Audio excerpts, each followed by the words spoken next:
Seorang pria dievakuasi oleh petugas damkar setelah tercebur ke dalam sumur sempit di kawasan Keramat Jati, Jakarta Timur. Korban bernama Marianto terjebak dalam sumur sempit berdiameter 40 cm dengan kedalaman 8 meter. Akibatnya badan korban tak bisa keluar dan terjebak selama 1 jam di dalam sumur.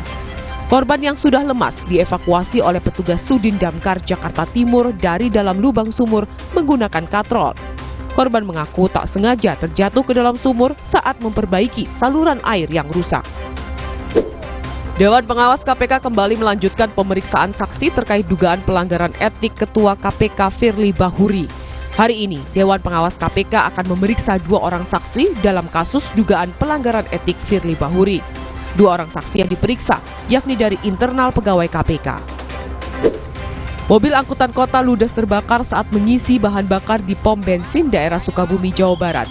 Kebakaran terjadi saat ponsel sopir berbunyi saat sedang mengisi BBM. Sopir angkot mengaku ada panggilan masuk di ponsel sebanyak 5 kali saat mengisi bahan bakar. Berbarengan dengan itu, tiba-tiba dispenser BBM meledak, menyambar dan membakar seluruh angkot. Kaki sopir angkot mengalami luka bakar.